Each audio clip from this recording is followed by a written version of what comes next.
Okay, Class T, it is time for Chapter 4, which is called Bertie and the Lion. Left us a little bit on a cliff edge yesterday as to what's happened to the White Lion.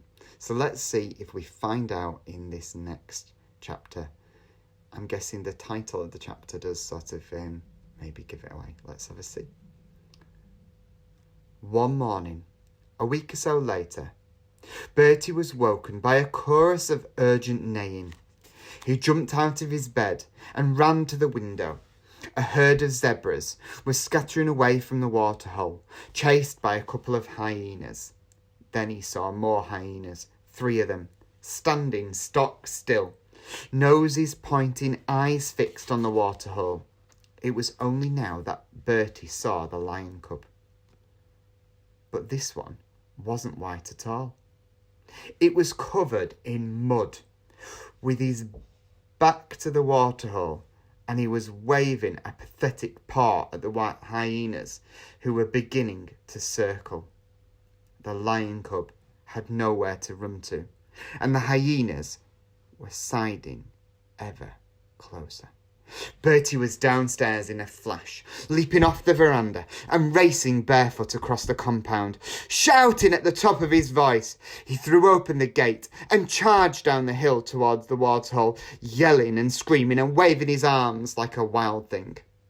Startled at this sudden intrusion, the hyenas turned tail and ran, but not far. Once within range, Bertie hurled a broadside of pebbles at them, and they ran off again. But again, not far. Then he was at the waterhole, and between the lion cub and the hyenas. Shouting at them to go away, they didn't. They stood and watched, uncertain for a while. Then they began to circle again, closer, closer. That was when the shot rang out. The hyenas bolted into the long grass and were gone. When Bertie turned round, he saw his mother in a nightgown, rifle in hand, running towards him down the hill.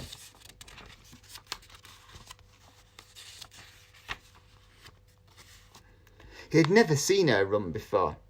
Between them, they gathered up the mud-matted cub and brought him home. He was too weak to struggle, though he tried. As soon as they'd given him some warm milk, they dunked him in the bath to wash him. As the first of the mud came off, Bertie saw he was white underneath. "You see," he cried triumphantly. "He's white, he is. I told you, didn't I? He's my white lion." His mother still could not bring herself to believe it.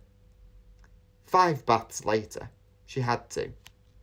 They sat him down by the stove in a washing basket and fed him again, all the milk he could drink, and he drank the lot. Then he lay down and slept. He was still asleep when Bertie's father got back at lunchtime. They told him how it had all happened. "Please, father, I want to keep him," Bertie said. "And so do I," said his mother. "We both do." And she spoke as Bertie had never heard her speak before. Her voice was strong, determined. Bertie's father didn't seem to know quite how to reply. He just said, "We'll talk about it later." And then he walked out. They did talk about it later when Bertie was supposed to be in bed. He wasn't, though. He heard them arguing. He was outside the sitting room door, watching, listening. His father was pacing up and down. "He'll grow up, you know," he was saying. "You can't keep a grown lion, you know that." "And you know we can't just throw him to the hyenas," replied his mother. "He needs us, and maybe we need him. He'll be someone for Bertie to play with for a while." And then she added sadly, "After all, it's not as if he's going to have any brothers or sisters, is it?" At this, Bertie's father went over to her and kissed her gently on the forehead. It was the only time Bertie had ever seen him kiss her.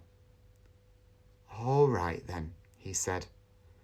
"All right, you can keep your lion." So the white lion cub came to live amongst them in the farmhouse. He slept at the end of Bertie's bed. Wherever Bertie went, the lion cub went too, even to the bathroom, where he would watch Bertie have his bath and lick his legs dry afterwards. They were never apart. It was Bertie who sorted the feeding. Milk 4 times a day. One of his father's beer bottles was used. Until later on, when the lion cub lapped from a soup bowl. There was impala meat whenever he wanted it. And as he grew, and he grew fast, he wanted more and more of it. For the first time in his life, Bertie was totally happy. The lion cub was all the brothers and sisters he could ever want. All the friends he could ever need. The two of them would sit side by side on the sofa, out on the veranda, and watch the great red sun go down over Africa. And Bertie would read him Peter and the Wolf. And at the end, he would always promise him that he would never let him go off to a zoo and live behind bars like the wolf in the story. And the lion cub would look up at Bertie with his trusting amber eyes. "Why don't we give him a name?" his mother asked one day. "Because he doesn't need one," replied Bertie. "He's a lion, not a person. Lions don't need names." Bertie's mother was always wonderfully patient with the lion. No matter how much mess he made, how many cushions he pounced on and ripped apart, no matter how much crockery he smashed, none of it seemed to upset her. And strangely, she was hardly ever ill these days. There was a spring in her step, and her laughter pealed round the house. His father was less happy about it. "Lions," he'd mutter on, "should not live in houses, should keep him outside in the compound." But they never did. For both mother and son, the lion had brought new life into their days. Life and laughter. And that's the end of the 4th chapter. Remember to keep safe and keep washing those hands.